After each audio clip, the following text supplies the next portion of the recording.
안녕하세요. 오타임의 미국 소식입니다. 7월 28일 헤드라인 뉴스를 전해드리겠습니다.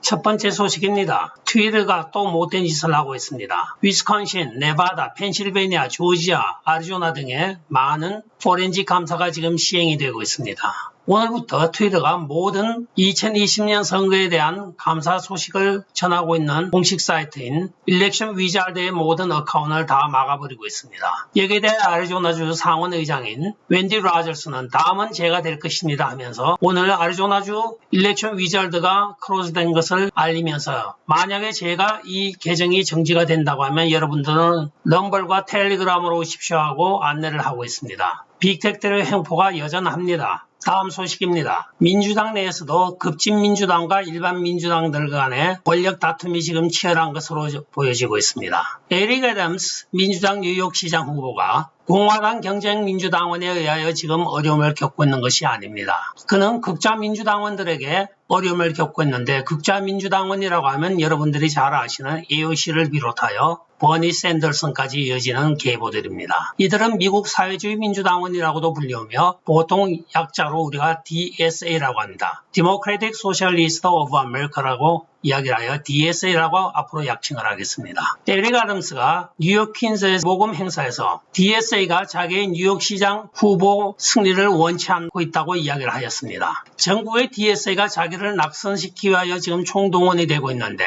그 이유는 만약에 제가 되면 우리 도시의 공권력을 회복하여 질서를 회복하기 때문이라고 이야기를 하고 있습니다. 그도 그럴 것이 에릭 애덤스는 바로 전직 경찰서장입니다. 따라서 그가 뉴욕시장이 되게 되면 경찰 공권력을 회복하여 질서를 바로잡을 것은 명약관학에 불을 보듯 뻔한 것입니다. 이에 대하여 AOC를 비롯한 DSA는 전국적으로 총동원이 되어서 지금 에릭 아담스 낙선 운동을 펼치고 있는 것입니다. 실제로 DSA의 목표는 민주당 내에서 중도파와 자유주의 계파들을 축출해내는 것입니다. 네바다에서도 바로 그런 사건이 일어났었죠. 급진 민주당원들이 주의회를 장악하자마자 모든 공직에서 중도파와 자유주의 민주당원들을 다 몰아낸 사건이 있었습니다. 뉴욕에도 그런 일이 벌어지지 않길 바라겠습니다. 다음 소식입니다.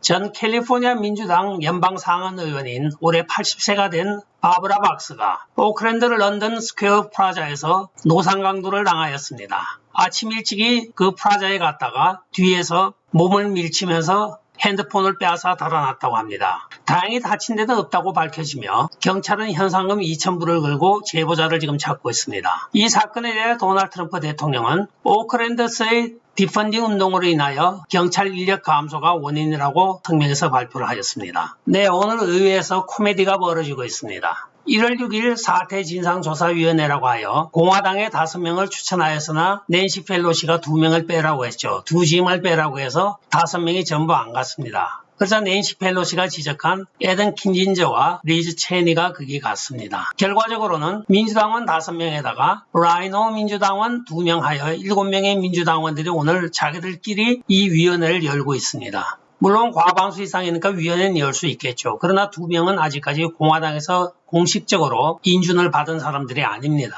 어떻게 됐든 여기에서 민주당 측의 아담 쉐프트가 곧 울 것 같은 표정으로 이렇게 나레이티브를 엮어가고 있습니다. 여기에 감동을 먹은 에던 킨진저가 울먹울먹하면서 또한 연설을 하고 있습니다. 많은 네티즌들이 여기에 대하여 남자 녀석들이 울긴 왜 울어? 그 사실을 두고 이야기를 하는 건데 그리고 조사를 하게 되면 낸시 펠로시부터 조사를 해야 되는데 왜 그것은 간두고 또한 비디오는 16,000시간에 대하여 전체를 다 공개해야지 니들이 편집해요? 니들이 필요한 것만 전부 보여주고 이렇게 방송을 하는 것은 위원회가 잘못되어 있는 것이잖아 하는 많은 댓글들이 올라오고 있습니다.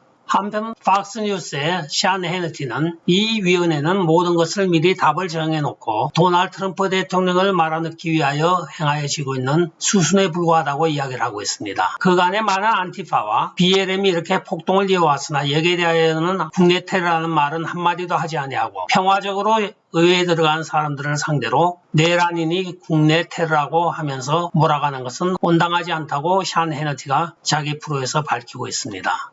다음 소식을 전해드리겠습니다. 거짓말 잘하는 DC경찰에 관한 소식입니다. 오늘 7명의 민주당에 의하여 진행되고 있는 1월 6일 진상조사에 DC경찰이 나와서 지금 증언을 하고 있습니다. 자기 동료인 브라이언 싱닉이 1월 6일 소요 사태에 의하여 죽었다고 하면서 묵념까지 하였습니다. 그러나 이 사람 큰일 날 짓을 했습니다. 의회조사위원회에서는 선서를 하고 조사에 임하게 되어 있습니다. 증언을 하는 것인데 여기에 위증을 할 경우에는 10년 이상의 징역이 처해지게 됩니다. 경찰인데 모를 리가 없죠. 그런데 무엇을 믿고 이렇게 거짓말하는지 모르겠습니다. 자기 동료인 브라이언이 소요 사태에 의하여 죽었다고 하는데 그건 아닙니다. 브라이언이 부검의도 발표한 바와 같이 2번의 심장마비가 와서 자연사한 것으로 판명이 났습니다. 구원불 10년이라고 하는데 나중에 뒷감당 어떻게 하려고 이렇게 함부로 거짓말을 하는 것인지 모르겠습니다. 다음 소식을 전해드리겠습니다. 미국 보훈처가 11만 5천 명에 해당하는 보훈처 의료 종사자에게 백신을 강제로 접종하는 것을 명령하였습니다. 데니스 맥도너 보훈처장은 델타 변종이 지금 기승을 부리고 있는 이때에 제대 군인들을 좀 더 안전하게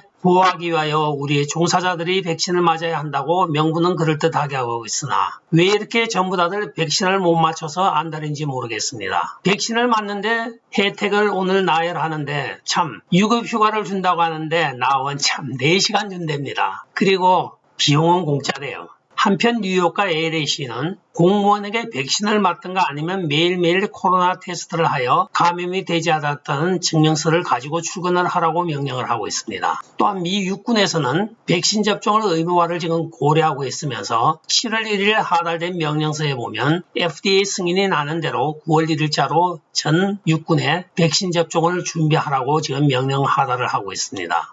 도대체 이 백신이 무엇인데 이렇게 못 맞춰서 안달이고 이 난리들을 치는지 모르겠습니다. 근데 참 이상한 것이 미국 독감이 지독합니다. 그 독감을 해마다 우리가 예방접종을 받는데 본인의 취사 선택에 따라서 맞든 안 맞든 합니다. 그런데 유독 이 백신만은 이 못 맞춰서 왜 이렇게 안달하는 것인지 알다가도 모를 일입니다. FDA에서 임시 사용 승인만 받고 정식 허가는 아직도 나지 않은 약품을 왜 이렇게 극성을 부리는 것인지 모르겠습니다. 한편 조 바이든은 1, 2차 접종을 완료한 사람들에게는 마스크가 필요 없습니다 하고 공식적으로 발표를 하였으나 오늘 또 말을 바꿉니다. 1, 2차를 맞았다 할지라도 마스크를 꼭 써야 한다고 실내에서는. 도대체 정상적으로 말하는 게 하나도 없는 지금 미국 대통령이기도 합니다. 이어지는 코비드 백신 소식입니다. 조 바이든 행정부의 법무부는 연방법이 FDA의 긴급 사용 승인에 따라 공공기관이나 민간기업이 코로나 백신을 접종하는 것을 요구하는 것은 불법이 아니라고 오늘 공식적으로 발표를 하였습니다. 이제는 법무부까지 나서서 백신을 맞으라고 지금 종용을 하고 있는 것입니다. 미국에서 지금 사용 승인이 난 백신은 모데나, 화이저,